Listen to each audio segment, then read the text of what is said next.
Durante 80 años, Japón vivió bajo la sombra de su pasado. Pero en 2025, el país del sol naciente vuelve a mirar al horizonte y a prepararse para la guerra.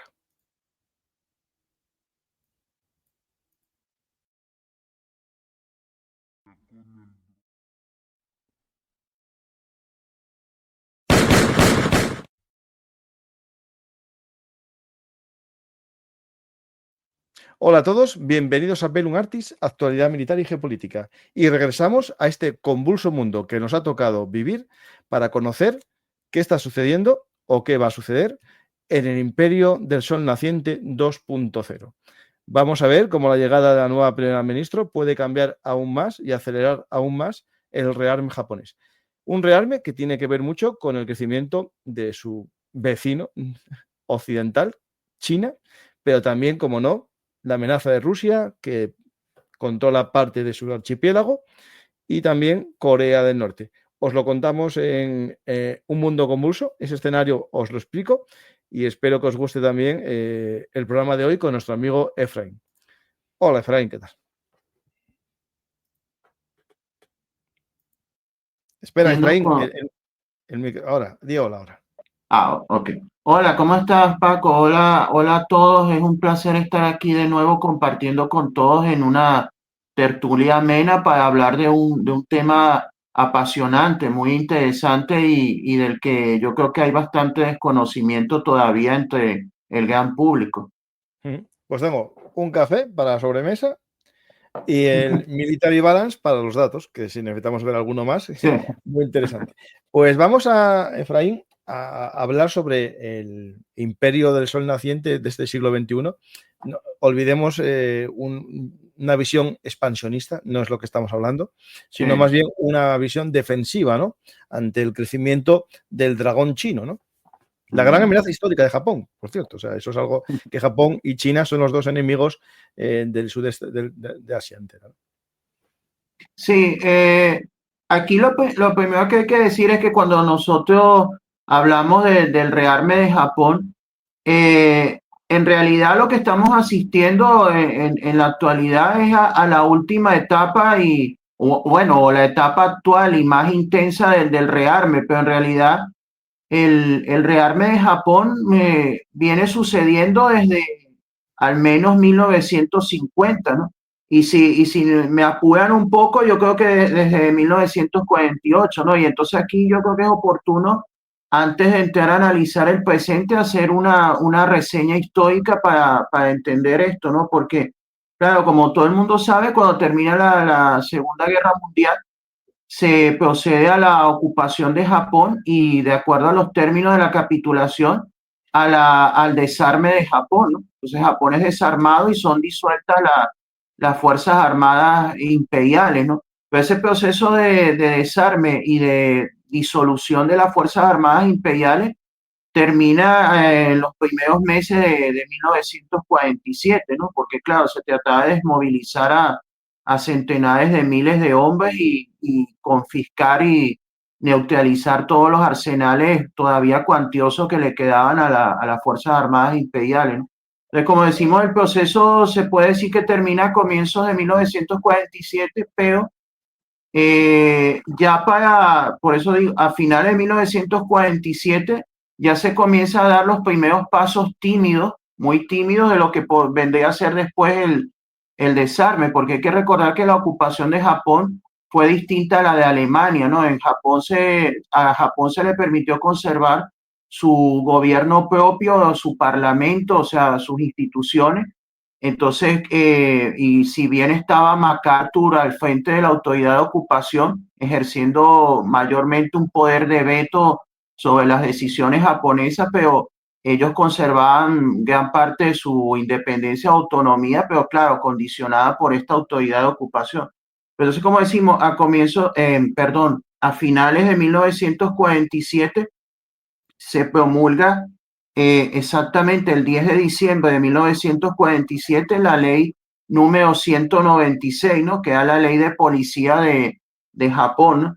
Entonces con esa ley se creó se dio la base legal para la creación de la Reserva Nacional de Policía de Japón, ¿no? La Kokuka Chiho Keisatsu, que se materializó el 7 de enero de 1948, ¿no? Cuando se crea este cuerpo de la Reserva Nacional de Policía de Japón, ¿no? Ya, que se me fue aquí las notas, ya. Entonces, entonces es una fuerza paramilitar centralizada de 75.000 hombres, con ampliable a 125.000, que tenía armamento ligero, ¿no? Pistolas, rifles, ametralladoras, y recibía entrenamiento militar, ¿no? Bajo control del Ministerio del Interior de Japón, con bases y una estructura jerárquica similar al ejército, ¿no? Esto ocurre en 1948. En 1950, claro, comienza la guerra de Corea. El 25 de junio de 1950 comienza la guerra de Corea, y pocos días después, el 8 de julio de 1950, Douglas MacArthur le da una orden directa a Japón de que tienen que dar un paso más allá, ¿no? Entonces, se materializó el 10 de agosto de 1950 con la creación de la Fuerza de Reserva de Seguridad Nacional, ¿no? O sea, esta Reserva Nacional de Policía se convierte entonces en la Fuerza de Reserva de Seguridad Nacional, con los mismos 75.000 hombres que tenía hasta ese momento la Reserva Policial, ¿no? Entonces esto es un paso más allá, porque ya estamos hablando de una fuerza militar encubierta, bajo el disfraz de policía, pero es una fuerza militar encubierta bajo la autoridad de la Oficina de Seguridad Nacional, e incluso se le dota con tanques ligeros, artillería y estructura de ejército, ¿no? Y se le divide en hay al menos 4 divisiones, cada una de 10.000 hombres, y el comandante de esa fuerza es un ex coronel del ejército imperial, ¿no? Entonces, a lo largo de 1950 y 1951, esa fuerza con la participación de Estados Unidos, hacen ejercicios militares, ¿no? En los campamentos de Fuji, Asaka, Tajima, que eran antiguas bases imperiales. Entonces, bajo un cierto secretismo, o al menos discreción, ¿no? Por la oposición que podía generar el rearme japonés, pero se hacen ensayos militares con esa fuerza, con participación de asesoría de Estados Unidos, y maniobras de fuego real, ¿no? Con tácticas de infantería mecanizada, ¿no? Entonces, hay un informe estadounidense de diciembre de 1951, que fue desclasificado en 1982, que dice que el ejercicio Nippon 51 demostró que la Fuerza Nacional de Seguridad ya podía ejecutar operaciones de cuerpo de ejército ligero, ¿no? Y en 1951 se le añade una fuerza naval de reserva, o sea, ya tiene una fuerza naval con 10.000 hombres, con destructores y dragaminas, dotados por Estados Unidos. Luego, el 28 de abril de 1952, termina la ocupación de Japón con el Tratado de San Francisco, y ese mismo año, por la Ley de la Fuerza de Seguridad Nacional, aprobada el 31 de julio de 1952, hace que se convierta la fuerza esta fuerza de seguridad, se convierte en la Fuerza de Seguridad Nacional, que es un paso más allá. El 15 de octubre de 1952, ya con 110.000 hombres, ¿no? 75.000 que venían de la antigua fuerza y 35.000 nuevos reclutas, ¿no? Entonces, ya con una fuerza terrestre de seguridad nacional y una fuerza costera, ¿no? Entonces tienen batallón de artillería, regimiento de tanques. Entonces ya vemos que entonces hay un ejército, pero encubierto, ¿no? Porque encubierto legalmente bajo el disfraz de una fuerza supuestamente policial, ¿no? Pero claro, ya en 1954 es cuando formalmente esto ya se convierte en las fuerzas de autodefensa de Japón, ¿no? La Jietaiho, con el 1 de julio de 1954, el Parlamento japonés aprueba dos leyes, la Ley de las Fuerzas de Autodefensa y la Ley de la Agencia de Defensa, y entonces se crean las fuerzas de autodefensa, ¿no? Con la Fuerza Terrestre de Autodefensa, que sería el Ejército de Tierra, la Fuerza Marítima, que sería, por supuesto, la Armada, y la Fuerza Aérea, que hasta ese momento no tenían componente de aviación, pero se crea entonces en ese año 1954, ¿no? Entonces, claro, pero por todo este tema del famoso artículo 9 de la Constitución japonesa, que aunque tiene cierta ambigüedad, Lo ese leo, artículo... lo leo, Exacto. lo tengo así. Sí, sí, sí, sí, sí. El pueblo japonés renuncia para siempre a la guerra como un derecho soberano de la nación y a la amenaza o uso de la fuerza como medio para resolver disputas internacionales. Y también se declara que nunca podrán mantenerse fuerzas de tierra, mar y aire, así como cualquier otra con potencial bélico. Aquí está el juego, claro. No son ejércitos, son policías, claro. Sí, pero claro, pero entonces en 1954, cuando se crean las fuerzas de autodefensa, se da una situación muy peculiar, ¿no? Porque ya deja la antigua Fuerza de Seguridad Nacional, que ahora pasa a convertirse, a llamarse Fuerzas de Autodefensa, y claro, con su ampliación y eso, evidentemente ya deja de ser una policía, ¿no? Y ya deja de considerarse legalmente una policía, ya deja de estar bajo la jurisdicción de Interior y todo eso, y pasa a tener, bajo el eufemismo de Agencia de Defensa Nacional, pasa a tener prácticamente lo que es un Ministerio de Defensa, ¿no? Pero entonces, claro, para hacer, como dice, el que hizo la ley hizo la trampa, ¿no? Para tratar de eludir un poco el tema del artículo 9, entonces no se dijo, no se le dio oficialmente y legalmente carácter de militares a los efectivos de la Fuerza de Autodefensa, sino que se les catalogó de personal, por ahí está el término, personal civil especial, ¿no? Personal civil especial. Y a los, por ejemplo, y a los tanques de guerra se les llamaba vehículos especiales, ¿no? Vehículos, para no decir la nomenclatura de... Vehículos antidisturbios. Exacto, pero entonces, pero ya, obviamente, ya todo un eufemismo, una hipocresía conveniente porque ya eran unas fuerzas armadas, ¿no? Entonces, en 1954 ya tienen tanques de guerra, tienen destructores, la aviación la inauguran con aviones cazas F-86 Sabre que le da Estados Unidos, ¿no? Entonces ya evidentemente eso, y se empieza a sustituir el uniforme azul oscuro que ha parecido al de una gendarmería, se empieza a sustituir con uniforme verde oliva inspirados en los uniformes militares estadounidenses, ¿no? Sí, aquí tengo que se les llamaba personal civil especial y a los tanques de guerra vehículos especiales, ¿no? Para Pero hacer bueno, operaciones especiales, misiones de... Entonces, claro, pero lo que digo es que desde entonces todo fue un proceso de crecer, ¿no? En 1957 se crea el Estado Mayor Conjunto de las Fuerzas de Autodefensa, aunque todavía era débil. Y entonces, claro, los informes estadounidenses dan cuenta de que en ese momento, en 1957, Japón, sí, obviamente sin la ayuda de Estados Unidos ante una invasión, caía en 48 o 72 horas, ¿no? Entonces su trabajo era en ese momento ganar tiempo en la hipótesis de un ataque para que los americanos llegaran a reforzarlo, ¿no? Pero claro, fueron creciendo. En 1960 ya tenían 120 tanques de guerra, 150 cañones, 8 destructores, un submarino, 350 aviones de combate. En 1965 seguían creciendo más, 350 tanques, 12 destructores, 4 submarinos, 550 aviones. Entonces se implementa el segundo plan de defensa nacional que ya aspiraba, que era de 1962 a 1966, que era un plan que aspiraba a retener el territorio principal hasta la llegada de las fuerzas aliadas, ¿no? Y se había ampliado. Parecido a Taiwán, el plan más o menos.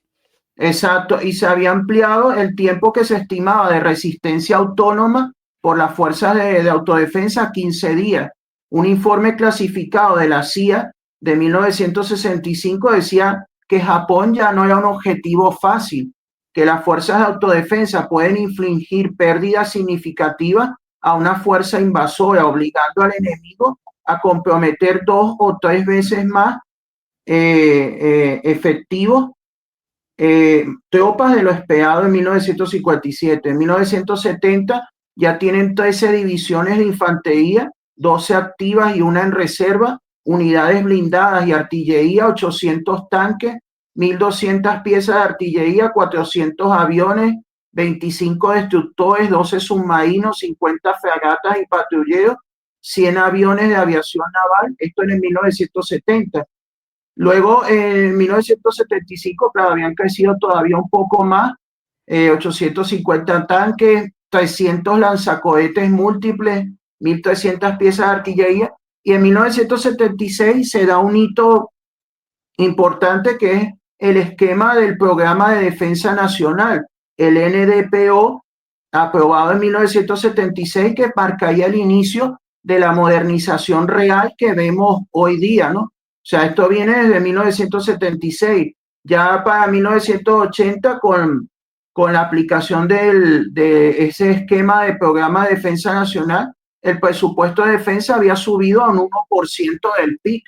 Y entonces, y las fuerzas de autodefensa en plena Guerra Fría seguían aumentando su capacidad, ¿no? También ahí influye Ronald Reagan, que le exige entre 1981 y 1985, le exige al primer ministro japonés Nakasone que Japón se comprometa más en su propia defensa, ¿no? Y entonces se compran, por ejemplo, los 100 F-15 Iglo, ¿no? Y en 1989 ya las fuerzas de autodefensa tenían los F-15, tenían el sistema Aegis, los Patriot, los P-3, y entonces ya tenía una capacidad. Claro, la mayor amenaza durante todas esas décadas de la Guerra Fría era una invasión soviética. Para 1989 ya las fuerzas de autodefensa tenían capacidad real para resistir entre 3 o 4 semanas a una invasión soviética sin apoyo externo, ¿no? O sea, lo cual le permitía ganar tiempo para la llegada de Estados Unidos. Para 1999 ya siguen progresando. Es que esto no se ha detenido, ¿no? Desde los años 50 para acá, o sobre todo desde los 60 o 70 para acá. Tenían submarinos silenciosos, y ya para 1999 Japón tenía el segundo o el tercer presupuesto de defensa más grande a nivel mundial en ese año 1999, recordando que Rusia en ese momento vivía los efectos de la caída de la Unión Soviética, de una decadencia que estaba viviendo en ese tiempo. Entonces ya las fuerzas de autodefensa se empezaban a situar en el top mundial, y entonces en 2010 ya se calculan como pisando ya están dentro del top 5, ¿no? Tenía todos estos sistemas, y así llegamos para no seguir extendiendo mucho la cosa y entrar a la actualidad, llegamos al 2020, ¿no? Donde ya son una fuerza que ocupa el quinto lugar global. Hay que decir que desde 2016 para acá, las fuerzas de autodefensa siempre han estado en el top 10 de las fuerzas armadas más poderosas del mundo, ¿no? El máximo lugar que han ocupado ha sido el quinto puesto, y el más bajo que han ocupado ha sido el octavo puesto, ¿no? Desde 2016 para acá, ¿no? Entonces, estamos hablando de unas fuerzas que están bastante consolidadas, ¿no? Y entonces, si queremos, podemos pasar a hacer una presentación de lo que tienen hoy día, antes de entrar a lo que es lo que se espera a partir de ahora, ¿no? Con el pleno programa de rearme, ¿no? Actualmente, por ejemplo, la fuerza... ¿Te puedo leer yo un resumen que tengo? Sí, lo leo yo, y después tú añades los modelos cada uno y explicas un poquitito, porque claro, lo saqué de aquí, que está, digamos, fuente actualizada 2025, es bastante de fiar. Empezamos a ver. No voy a poner imágenes, las pongo después, porque leer y poner imágenes ya no soy capaz.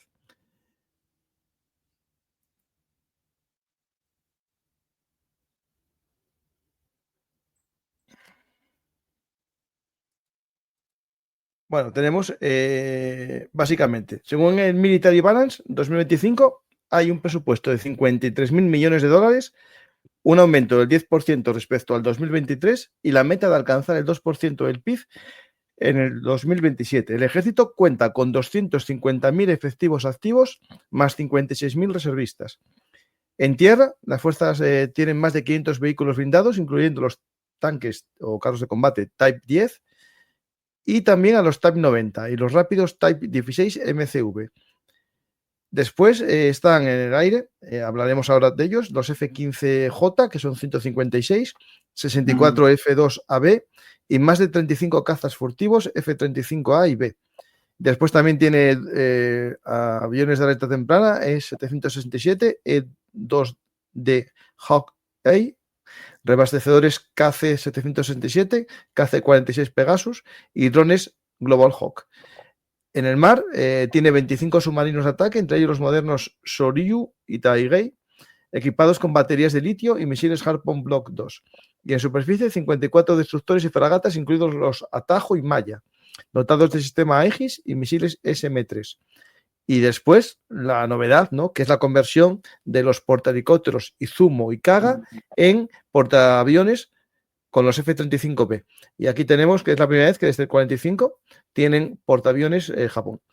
En defensa aérea tiene sistemas SAM, Patriot PAC-3 y los misiles nacionales Type 03 Chu-SAM y los Type 81 Tam-SAM. Y bueno, todo se basa en una nueva doctrina llamada la del contraataque preventivo, que permite a Japón golpear bases enemigas fuera de su territorio si se detecta una amenaza inminente. Es decir, no es una guerra, sino digamos una defensa preventiva. No violamos el artículo 9, que prohíbe las guerras de invasión, sino lo que estamos haciendo es atacar preventivamente, ¿no? Tokio, claro. En el 2024, Tokio creó su mando conjunto permanente, unificando por primera vez sus 3 ramas en una estructura única capaz de coordinar operaciones interarmas. Y Japón, bueno, ya nos metemos después en geopolítica, que no es el momento, pero bueno, yo creo que con esta visión, ¿no? Ahora tú amplías y vamos viendo. Y yo busco fotos de lo que me vayas diciendo, ¿vale? Sí, efectivamente, como tú estabas mencionando, al día de hoy, por lo menos en la aviación, tienen el Mitsubishi F-15J Eagle. Me perdonan si no pronuncio bien en inglés águila, o sea, águila y Eagle. Sí, es la versión japonesa del F-15. Sí. Exacto, la versión japonesa del F-15, que según fuentes que yo he consultado, tienen alrededor de 155, ¿no? Sí. Tienen también el Mitsubishi F2, que ese es derivado del F-16, ¿no? Es una derivación del F-16. Tienen de ese tienen 60, tienen el Lockheed Martin F-35A Lightning II, que de ese tienen 42, ¿no? Tienen el Lockheed Martin F-35B Lightning II, que tienen 10, ¿no? Entonces, esos son, digamos, la diferencia entre la A y el B es que el B es de despegue vertical y es el que se usa en los dos portaaeronaves. Exacto, el que van a utilizar del que vamos a hablar de los portaaviones. Entonces, aparte, bueno, eso es en la Fuerza Aérea, ¿no? En la aviación, y bueno, y en la aviación naval también tiene Kawasaki P1, que tienen 10, que son aviones de patrulla marítima. Tienen el Lockheed Martin P3C Orion, que también es de patrulla marítima, que tiene alrededor de 65. Y bueno, y los helicópteros como el Sikorsky SH-60K, ¿no? Que de los que tienen entre 85, 90. Si nos vamos a la parte, como decía, del ejército de tierra, tiene los tanques estos que son de fabricación japonesa, el Type 10, que tiene de cuarta generación, que tiene 111. También tiene el Type 90 de tercera generación, del que tiene 341, ¿no? Para un total de alrededor de 452 tanques aproximadamente, ¿no? tienen piezas de artillería remolcada y autopropulsada, ¿no? El Type 99, del cual autopropulsado, del que tienen 140. Tienen el FH-70, que tienen 220. El M, bueno, tiene otro por ahí. Tiene en total alrededor de unos 480 lo que es la naval. Efectivamente, eso de que convirtieron dos barcos de Izumo Class, los convirtieron en portaaviones ligeros, ¿no? Dos portaaviones ligeros que desplazan, eran destructores y barcos que los convierten sí, en portaaviones ligeros, perdona. Sí, a ver, antes eran plataformas de portahelicópteros y lo llamaban también buques de emergencia porque tenían sistemas un poco para casos de eso, para decir que no era militar, ¿no? Pero ahora con los F-35 se acabó el cuento ya y ya son claramente militares. Exacto, ya tienen proyección, que esa es una de las líneas rojas que durante años no se habían atrevido a cruzar, ¿no? Porque como se decía que, claro, eran fuerzas de autodefensa que estaban ya para defender el territorio nacional y no debían tener armamento ofensivo, y se consideraba que los portaaviones eran obviamente un armamento ofensivo, ¿no? Para proyectar ataques hacia otros países, pero bueno, ahora en esta etapa actual de rearme, por fin han cruzado esa línea, ¿no? Entonces ya uno de los portaaviones está listo, y de estos portaaviones ligeros con aviones de despegue vertical, y el otro está muy pronto estará también listo, ¿no? En funcionamiento, ¿no? Aparte de eso, ellos tienen destructores Aegis como el Maya Class, el Atago Class, el Congo Class, Asahi Class. O sea, tienen una gran flota de destructores, y en total, bueno, se tienen alrededor de 48 grandes navíos de ataque, ¿no? Pero claro, entonces ahí es donde tenemos que proceder a hablar de la política actual de que en los últimos años se ha venido implementando de la intensificamen del rearme, ¿no? Y a lo que tú decías, ¿no? Que se ha cambiado la doctrina, la filosofía de la defensa por el tema de que la defensa necesariamente requiere de capacidad de ataque, ¿no? Por algo siempre la manida fe hace que la mejor defensa es un buen ataque. Exacto, la mejor defensa es un buen ataque, ¿no? Y entonces, ¿cómo tú te puedes defender si tú renuncias por ejemplo, sabemos que a veces la defensa requiere de ataque preventivo, ¿no? Y entonces, y eso es lo que ellos tienen ahora en mente, ¿no? Que inevitablemente, teniendo en cuenta que sus rivales o enemigos abiertos en el vecindario, para defenderse no les quedaría otra alternativa, por ejemplo, en el caso de Corea del Norte, que atacar las bases ante la eventualidad de un conflicto, atacar el territorio norcoreano o el territorio chino también, en caso de un conflicto con China o con Rusia, ¿no? Y entonces todo eso ha hecho que ellos se hayan dejado de prejuicios, que se haya ido cambiando, venciendo a pesar de las reticencias, ¿no? Del pacifismo que ha impregnado buena parte de la política de la sociedad japonesa, pero no tanto como uno llegaría a pensar o a suponer, ¿no? Desde Occidente, ¿no? Entonces eso básicamente se está dejando de lado y se está asumiendo una actitud más proactiva en la defensa, ¿no? Y ahí es donde entra este programa actual, ¿no? Que se manifiesta, por ejemplo, en la Estrategia de Seguridad Nacional del 2022 y el Libro Blanco de la Defensa del 2025, ¿no? Entonces esos programas prevén un plan de inversión de 320 mil millones de dólares en 5 años. Como tú decías, aumentar el objetivo del gasto en defensa del 1% del PIB en 2020 a un 1,6% en 2024 para llegar al 2% en el 2027. Pero ahora con la llegada de la primera ministra, armas tomar. una mujer de armas tomar, que está exacto, Sanae, ¿no? Sí, que la dama de hierro japonesa, ¿no? Que está muy ligada al nacionalismo japonés y es bastante de línea dura frente a China, ¿no? Y frente a los otros enemigos externos.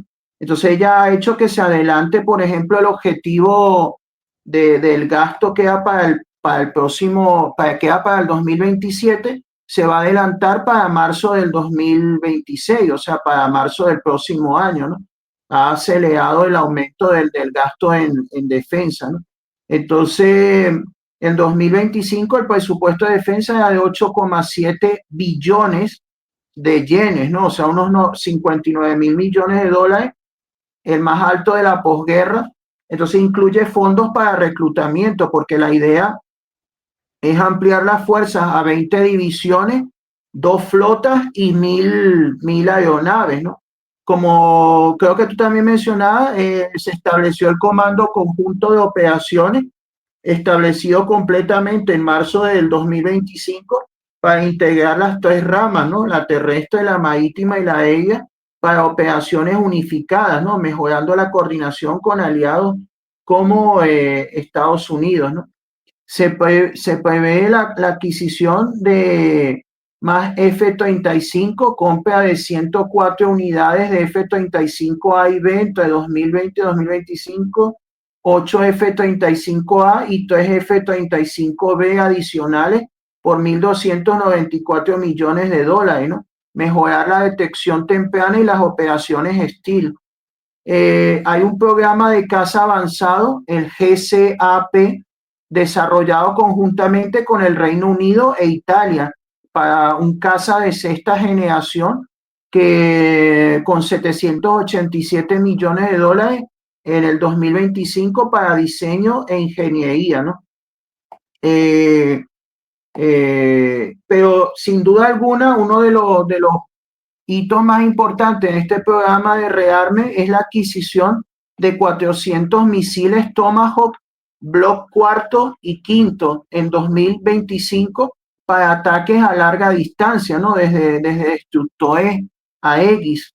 Y bueno, y la extensión, el desarrollo de la extensión del misil japonés Type 12, superficie a 1.000 kilómetros de alcance, con despliegue en el 2025 también.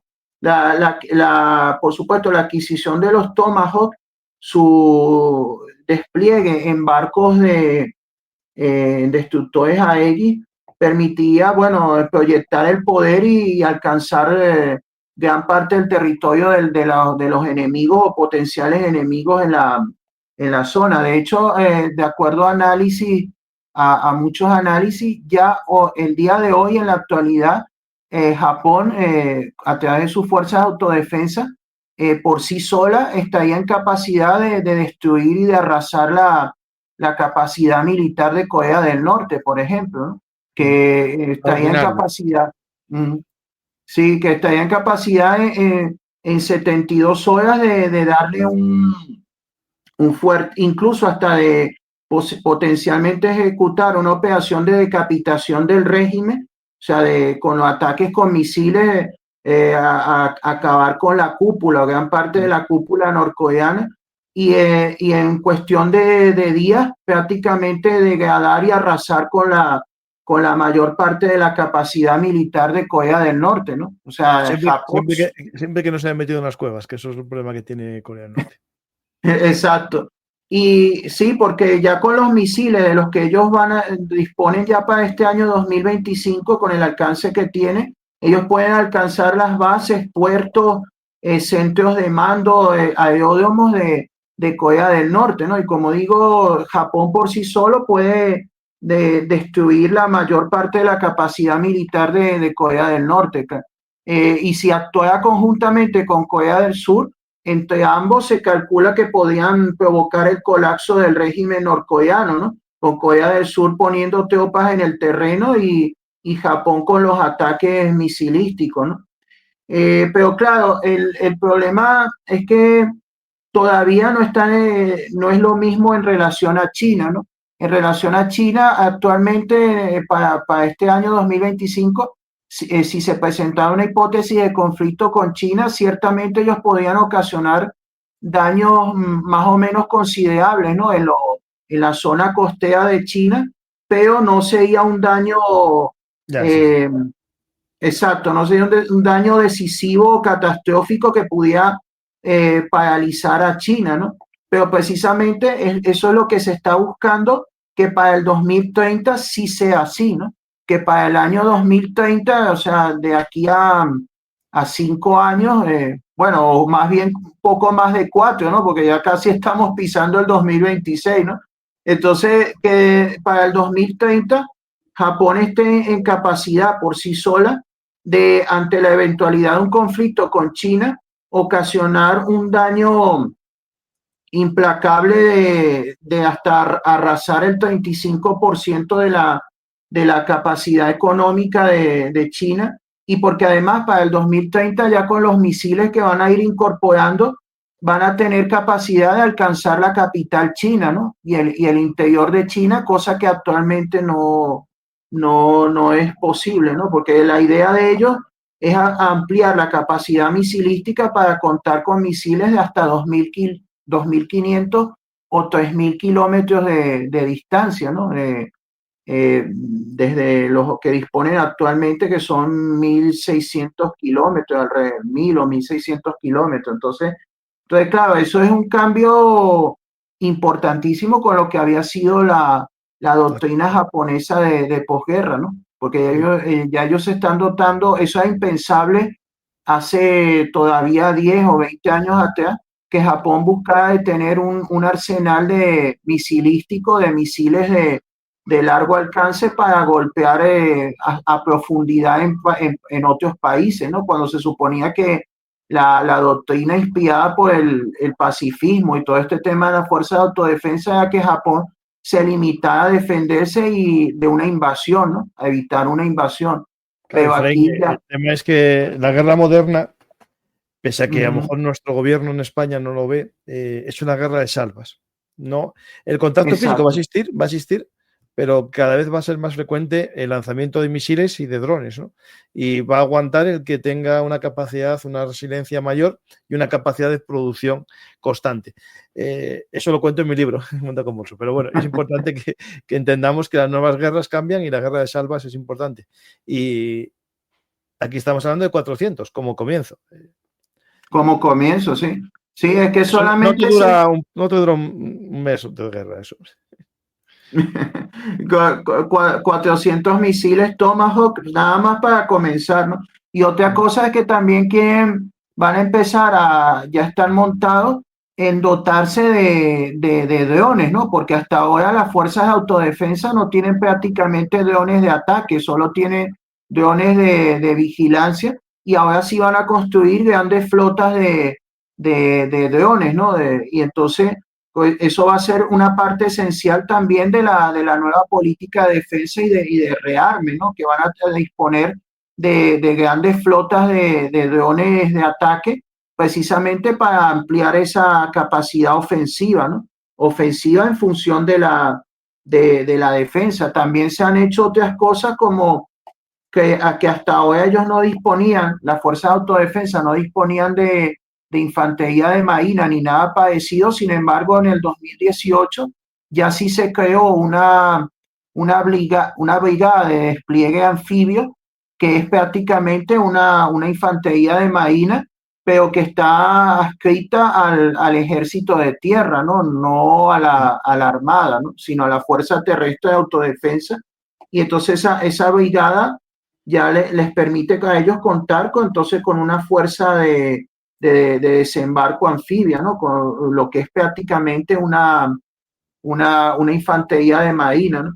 Entonces, porque el objetivo, lo que hablan en los documentos de defensa, en todo esto del libro blanco, ¿no? Y en las discusiones que se ha tenido, bueno, por cierto, aquí tenía, sí, que para el 2030 ellos aspiran a tener 600 Tomahawk Block quinto, con un alcance de 2.500 kilómetros, y entonces ampliar el alcance no solamente a Pyongyang, que es la capital de Corea del Norte, por supuesto, sino ya poder golpear Beijing, la capital de China, y Vladivostok en Rusia.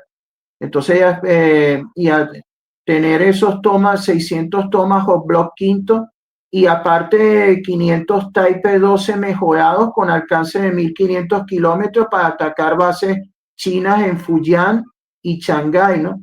Aparte, claro, con la proyección de los aviones F-35B embarcados en los dos portaaviones ligeros, podrían tener un alcance también de 1200 kilómetros con armas, ¿no? Pero que decía Tomahawks navales, Tomahawks navales, pero que en breve veremos los Tomahawks terrestres que los van a comprar. Me hace mucha gracia estos días, Efraín, te interrumpo porque tiene que ver con esto. De los Tomahawks que solo se pueden enviar o se pueden lanzar desde barcos o desde el B2. Y gente que no leyó en su vida un libro militar, porque directamente aquí te vienen todos los sistemas de lanzamiento de Tomahawk que hay a día de hoy en el mercado. Existen 4, o sea, que ya están hasta en este libro que es de enero, pero ya estaba antes, y os los conté en muchos programas, pero bueno, los tenéis aquí. Por lo tanto, alejaros de esos analistas que dicen cosas que no tienen ni idea, porque da mucho miedo ver quién tiene miles de seguidores o millones cuando dicen tonterías. Otra cosa es que los den o que los regalen. O otra cosa es que los usen, pero que sistemas los hay, los hay. Lo digo porque a Japón le vendría muy bien también estos sistemas terrestres. Y seguro que los veremos en breve que los compran. Sí, es que yo creo que también está previsto, o sea, está previsto tener en tierra, en barcos, embarcados.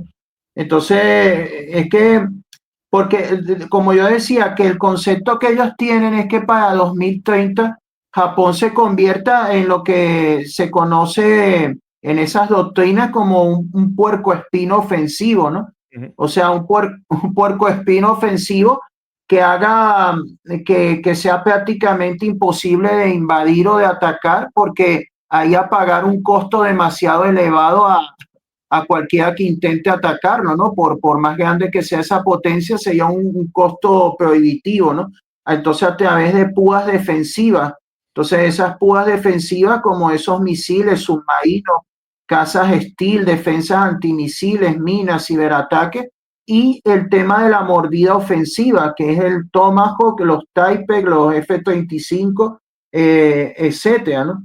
Entonces, es lo que ellos aspiran, ¿no? Convertirse de manera eufemística en un puercoespín ofensivo que sea imposible de tragar por ninguna gran potencia, ¿no? Porque el costo sería prohibitivo y además también impedir que se le bloquee navalmente, ¿no? Porque una de las necesidades más importantes de la estrategia de defensa y del rearme, teniendo en cuenta que, por supuesto, Japón es un archipiélago de miles de islas, es que sea objeto de un bloqueo naval, ¿no? Que China... Aquí todas las estrategias, yo creo que de Japón, de China, pero especialmente de Japón, va a ser una estrategia de dos, que es negación del mar. Es decir, no es controlar el mar, lo más seguro es negarlo. Negarlo, exactamente. Y es lo que va a hacer con los Harpoon y los submarinos, más que buscar. Alguien dice por aquí, no sé si Efraín lo vas a decir, ¿por qué hay tensión con China, no? ¿Por qué este puercoespín pensando en China? En Corea del Norte lo sabemos que es el loco de la colina, ¿no? Y cualquier cosa puede venir por ahí. Pero, claro, China es otra cosa distinta.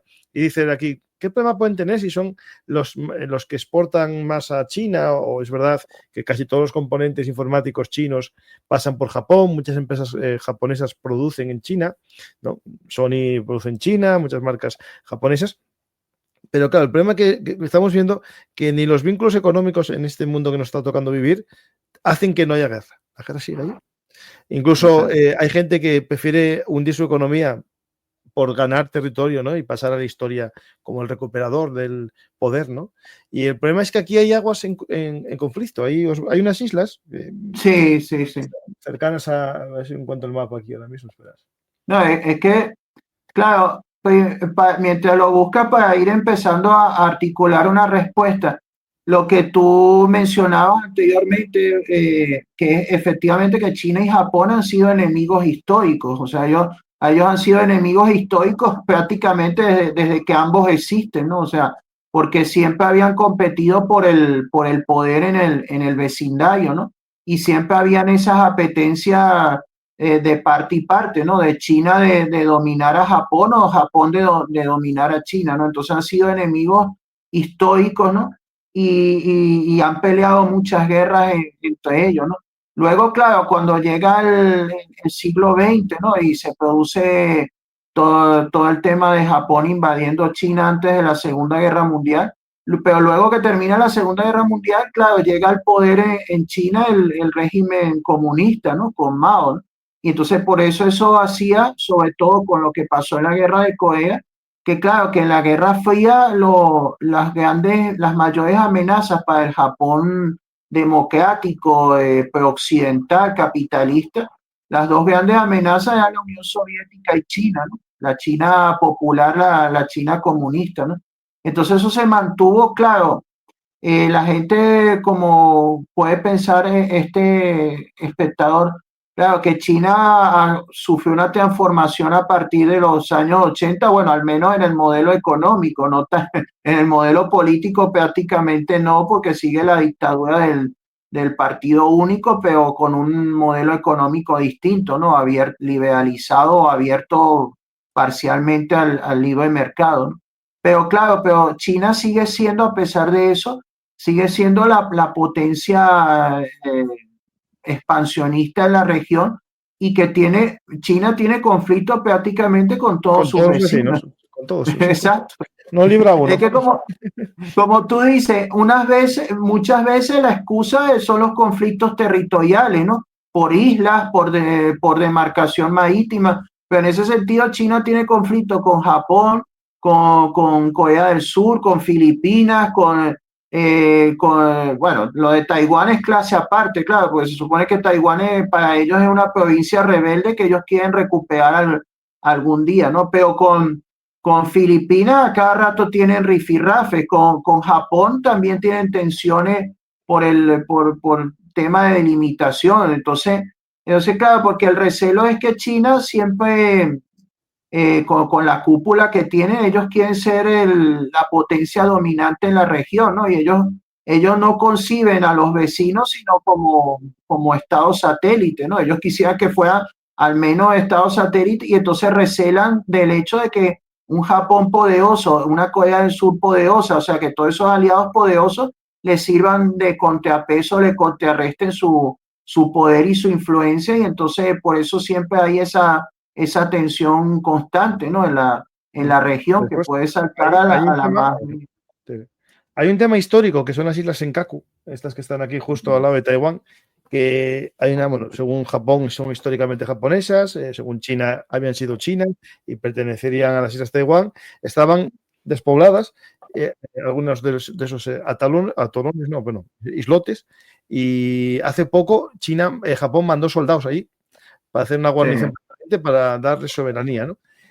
¿Por qué son importantes estos pedreros, ¿no? O islotes de gaviotas, ¿no? O poco más. Por algo muy sencillo, que es la salida de China al Pacífico, ¿no?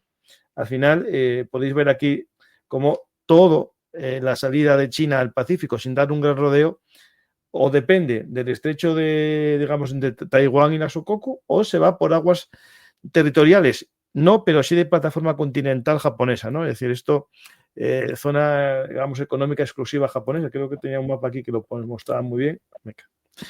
Lo tenía, esperad. No lo acabo de mostrar, sí, ¿no?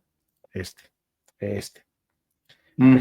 ¿Cómo se ve que, claro, para salir de la mar de China Oriental, o da el rodeo a Taiwán o pasa por aquí, ¿no? Y este es el problema que tiene con estas aguas. Es verdad que en estas aguas se puede pasar porque son zonas, digamos, no de aguas territoriales, pero sí zona económica, ¿no? Y si derivamos zona económica de Taiwán, dando por supuesto que es chino y de Japón, chocan, ¿no? Y esto es un problema que estamos viendo en el Asia-Pacífico, al igual que en el resto del mundo, pero aquí sobre todo porque están muy cerca las plataformas continentales, ¿no?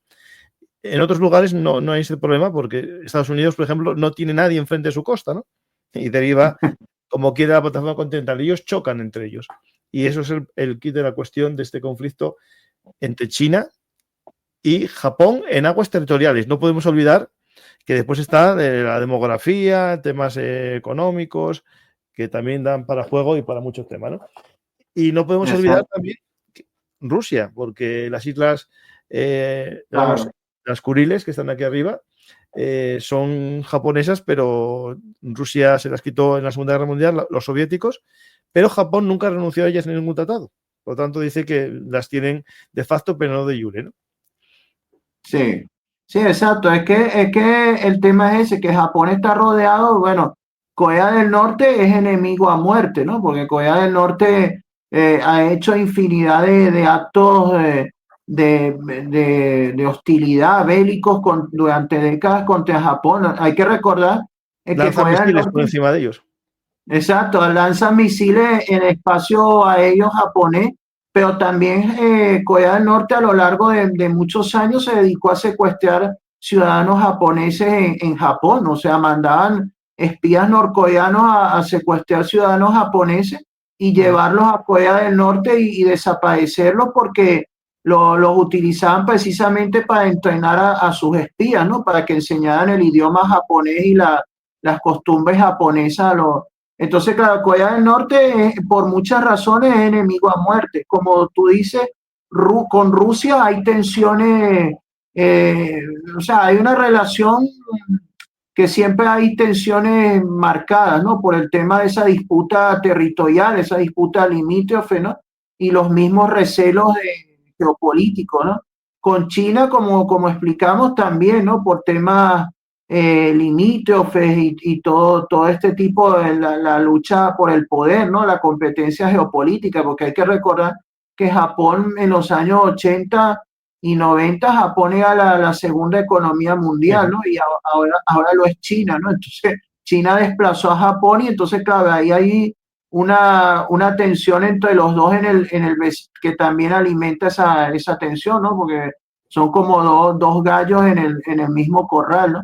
Y también, pero es que incluso con Corea del Sur, a pesar de que son aliados, ¿no? Son aliados porque tienen un importante enemigo en común, ¿no? Bueno, y otros potenciales enemigos comunes, pero con Corea del Sur también hay ciertas tensiones, ¿no? O sea, son aliados, pero a veces aliados renuentes, ¿no? O sea, son aliados que de vez en cuando asoman sus tensiones, porque también Claro. entre ellos hay conflictos limítrofes.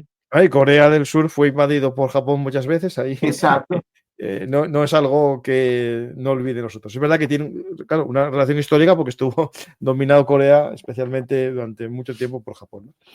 Pues exacto. más o menos tenemos todos los puntos tratados, Efraín. Vamos a las preguntas Hay, del hay, público. hay un tema, ¿O hay un punto hay que un te falta?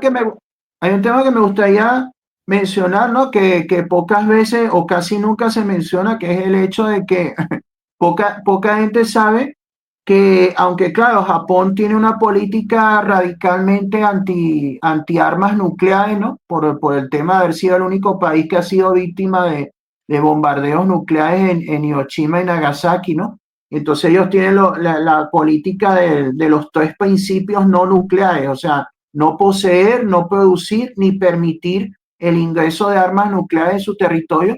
Sin embargo, hay una cosa que a mucha gente le puede sorprender, que Japón posee bastante material nuclear guardado para producir armas nucleares. Ah, O tiene sea, centrales Japón. nucleares a tutipur. Exacto.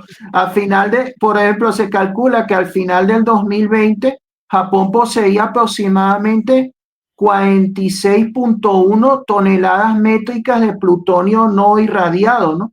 Suficiente para fabricar entre 5.000 y 6.000 ojivas nucleares. O sea que tiene material para fabricar entre 5.000 y 6.000 ojivas nucleares, asumiendo que cada ojiva fuera de 8 kilogramos, ¿no?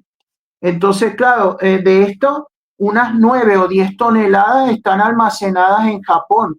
El resto, 35 o 37 toneladas, están en instalaciones en Francia y el Reino Unido para reprocesamiento, ¿no? En 2023 las reservas habían disminuido ligeramente a 45 toneladas debido a presiones de Estados Unidos y compromisos internacionales, pero siguen siendo masivas, ¿no? Entonces, y se calcula que Japón tiene instalaciones con las cuales fácilmente puede procesar esa gigantesca cantidad de material nuclear y en cuestión de 6 meses, calculan los expertos, en 6 meses podía fabricar decenas de armas nucleares, ¿no? Y entre 1 o 2 años, si se lo propusiera, podía fabricar al menos 1000 armas nucleares. O sea que eso también lo citan como que haciéndose los locos, ellos ahí tienen una reserva importante que de momento su política les niega al utilizarla, pero no lo descartan. O sea, lo tienen guardado como una reserva y quién sabe cómo puede evolucionar las cosas en este convulso mundo, como dice el título de tu libro, que el día de mañana puedan utilizar ese material si se ven precisados a fabricar armas nucleares para defenderse. Pues aquí me acabo de poner el CSD en español, un informe sobre la nuclearización militar de Japón. Pues interesante todo este mundo que se está calentando demasiado. Ojalá fuese todo más tranquilo y los japoneses siguiesen con su policía en vehículos especiales. Pero no. No, pero es que lo irónico es que incluso desde el 2007 ya se llama Ministro de Defensa, Ministerio de Defensa, el órgano de la Fuerza de Autodefensa. Autorizó en el 2019 la salida al extranjero de sus tropas y tal. Sí, no, y a mí me recuerda porque a mí me gusta mucho la serie japonesa, entonces yo una vez estaba viendo una miniserie japonesa en Netflix que era de una periodista, la protagonista esta que no le gustan mucho los militares, ¿no? Que es medio antimilitarista, y entonces la mandaban paradójicamente a hacer un reportaje a una base de la aviación, de la Fuerza de Autodefensa a ella, y entonces ella está hablando con los militares, y entonces ella dice, bueno, porque ustedes son el ejército japonés, y los tipos, no, nosotros no somos un ejército, entonces somos una fuerza de autodefensa. Y dice, pero si tengo enfrente aviones de combate de última generación, ustedes visten de militares, tienen rango militar y me dice que no son un ejército. No, bueno, pero es el eufemismo, la hipocresía que tiene que regir por el tema del artículo 9 de la Constitución, que también la primera ministra lo quiere cambiar. Me preguntan aquí en broma si hay Ministerio de Igualdad en Japón. No, hay un Ministerio de la Solidaridad. Que eso sí lo acabo de buscar porque me suena haberlo visto. Y es un ministerio duro por el envejecimiento que tienen de la población. Eso es por cierto, respecto a eso, que uno de los problemas que tiene el rearme japonés es que precisamente, bueno, sí, que como Japón, allá por supuesto el servicio militar es voluntario, allá no existe el servicio militar obligatorio, es un ejército profesional como aquí, como en Estados Unidos, eso. Pero entonces, claro, el tema es que por el envejecimiento de la población, y claro, como no todos los jóvenes que quedan, obviamente, desean hacer la carrera militar, entonces a veces tienen dificultades para llenar los cupos de reclutamiento, ¿no? O sea, no para cumplir con las metas de reclutamiento a medida que va envejeciendo la población. Sí, es un problema que lo sustituirán con armas automatizadas, drones y robótica, ya verás. Dame 5 añinos y vemos unidades japonesas a lo Mazinger Z por ahí dando vueltas, ya verás. Claro. Y no os riáis, que esto no va a tardar mucho, ¿eh? No va a tardar mucho. No sé si visteis el vídeo que puse el otro día, mientras la gente hace preguntas, ya estamos finalizando, mientras la gente hace preguntas, voy a poner algo que en Japón esto en 4 días lo hacen, no tengo dudas ninguna, que es unidades de drones terrestres ucranianos, pero que ya van, digamos, avanzando juntos por el campo de batalla. Espera.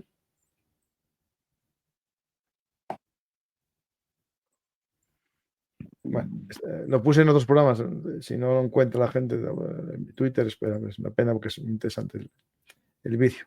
Porque Japón va a apostar mucho por esto, yo creo.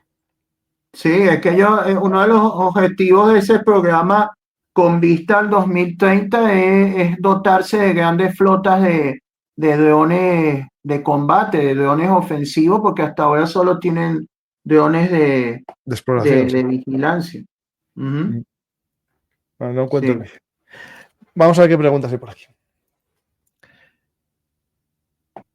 ¿Qué ¿Creen que en el caso de Japón es diferente al de Alemania? ¿Tiene una visión de la guerra menos pacífica de la que se instaló en Europa? Saludos. Bueno, no sé.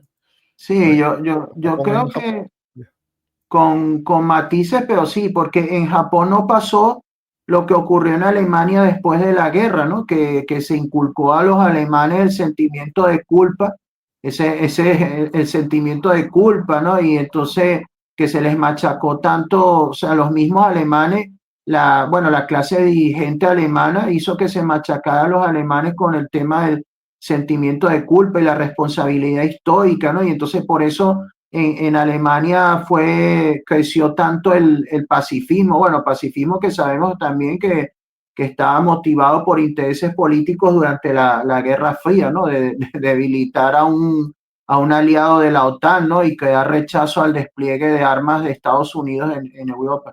Pero en Japón no pasa lo mismo. En Japón, de hecho, una de las cosas que se resalta es que en sus libros de texto de historia los japoneses no se presentan para nada, no asumen culpa de nada, ¿no? O sea, el nacionalismo japonés, el patriotismo japonés siempre estuvo muy vivo después de la guerra, ¿no? Y entonces ellos tienen, sí, yo sí creo que ellos tienen muchos menos prejuicios pacifistas que los alemanes, ¿no? O sea, ellos ya no tienen tantos prejuicios, tantos problemas en asumir al menos la mayoría de la opinión pública, ¿no? De asumir este nuevo cambio de filosofía de política hacia una más ofensiva o más agresiva en su defensa, ¿no? Aunque claro que hay sectores que son reticentes, que son sobre todo de las pacifistas ligados más que todo con la izquierda, ¿no? Mm. Que hable sobre lo de las islas que fabrica China para establecer bases. Bueno, eso habla Efraín, pero yo recuerdo que eso es en el mar de China Sur, que es más Sí, para Filipinas, no es exactamente con Japón. Pero sí, bueno, China, bueno, China tiene muchos conflictos con Filipinas también, o sea, han habido muchos choques con la Guardia Costera Filipina y han habido conatos que en cualquier momento basta con que alguien se ponga muy nervioso y jale primero el gatillo para que haya un incidente armado entre la Armada Filipina y la Armada China o entre la Guardia Costera Filipina y la Armada China. ahora están, digamos, haciendo presión entre las patrulleras, se cruzan unas a otras. Hace poco una patrullera china se cruzó a una filipina, pero por suerte para Filipina apareció una fragata, digo, era muy grande para ser una patrullera y se chocaron las dos chinas. Están cada poco así, pero eso es en la zona más, digamos, en esta zona de las Islas Spratly, que es en el mar de China meridional, ¿vale? Por el tema de la profundidad del agua, no es por un tema en sí de que no quisieran hacerlo en la zona de Japón, no, es porque allí se puede hacer estas islas artificiales. Si China intentara la famosa invasión contra Taiwán, ¿creéis que cooperaría en su defensa junto con USA? Bueno, la teoría es esa. El problema es que a lo mejor nadie ayuda a Taiwán. Que Japón acudía en ayuda de Taiwán. Sí. Yo creo que eso sería dudoso porque si bien es cierto que ellos han cambiado, pero ellos priorizan o sea, ellos se preocupan es por su propia autodefensa, o sea, por su propia defensa. Y si acaso, yo creo que sería más probable que acudieran en auxilio de Corea del Sur, a pesar de todo, que en auxilio de Taiwán. Pero meterse en un conflicto con China por Taiwán, yo No, yo veo difícil. Lo no lo único veo claro. que China cierre el mar y eso Ujú. afecta al comercio japonés y por algo haya algo de eso. Pero a ver, yo la verdad que lo veo cada vez más difícil que alguien vaya en Ah, auxilio a sí, Taiwán. ya que mencionas eso, también es importante que en varias fuentes se menciona que en esta política de rearme y estos planes de defensa para llegar a las metas del 2030, que ellos han hecho mucho caso a doctrinas militares de otros países. Y se cita, por ejemplo, a un doctrinario británico, ¿no? Que hablaba de que las grandes potencias como Japón, como lo fue o lo es Gran Bretaña en materia marítima, parte esencial de su estrategia de defensa es proteger las rutas marítimas, ¿no? Y entonces eso se está tomando en cuenta en la nueva estrategia de defensa japonesa. O sea que forma parte integral de su defensa no solamente proteger su territorio y evitar un bloqueo naval como tal, sino también proteger la libertad de las rutas marítimas que son indispensables para Japón, ¿no? Para su comercio marítimo. Entonces, por ahí sí podría venir como tú dices, ¿no? Que si un conflicto entre China y Taiwán afecta a las rutas marítimas indispensables para Japón, ahí sí se pudiera haber arrastreado. Sí. Pues no hay más preguntas que yo vea por aquí. Entonces, el que quiera hacernos preguntas, que las dejen en comentarios, Efraín. Pues muchas gracias por este programa. Espero que a la gente le haya gustado. Y si quieres decir algo como despedida final. Bueno, no, que el tema de Japón y su rearme, como hemos visto, creo que hemos conseguido transmitirlo en este programa, es bastante apasionante y se va a ir poniendo cada vez más apasionante con el tiempo, igual que también el tema podríamos hablar de lo mismo también respecto a Corea del Sur, ¿no? Que cada vez va creciendo más como potencia militar porque es un escenario un vecindario bastante interesante, ¿no? Donde tenemos junto a tantos tigres, o sea, Japón, Corea del Sur, Corea del Norte, China, Rusia, Taiwán, o sea que es como un vecindario bien interesante para los observadores y amantes de los conflictos. Sí. Y hablando de dragones y tigres, también Dragones económicos, también económicos, aquí en Belum Artis hicimos un programa en el de historia, que invito a la gente a descubrir si no conocen el canal de historia, que se llama Los Dragones Asiáticos, los 4 dragones, ¿no? Y el despertar de Asia. Y ahí en ese vídeo contamos un poco el crecimiento no de Japón, pero sí los ejemplos que tuvieron Corea del Sur, basado en el crecimiento de Japón, que fue el primero, ¿no? El gran crecimiento económico asiático, ¿no? Pues muchas gracias, Efraín, gracias a todos los amigos de Belum Artis. Espero que os haya gustado el programa. Y si es así, ya sabéis, dar a me gusta, dejar un comentario, compartir y suscribiros al canal Belum Artis Historia Militar, que es el otro canal que está a puntito de los 100.000 seguidores. Y tú puedes ser el 100.000. Suscríbete. El tío Paco te necesita. Gracias a todos, espero que os haya gustado el programa y también os invito a leer mi libro Un Mundo Convulso, que está ya a punto de salir en las librerías. En mi página web, Francisco García Campa, me lo podéis pedir y os llegará firmado y dedicado. Y también, como no, en cualquier plataforma online podéis hacer ya la solicitud anticipada del libro. Gracias a todos y hasta la próxima oportunidad aquí en Belum Artis, actualidad militar y geopolítica. Gracias a los mecenas por vuestro apoyo.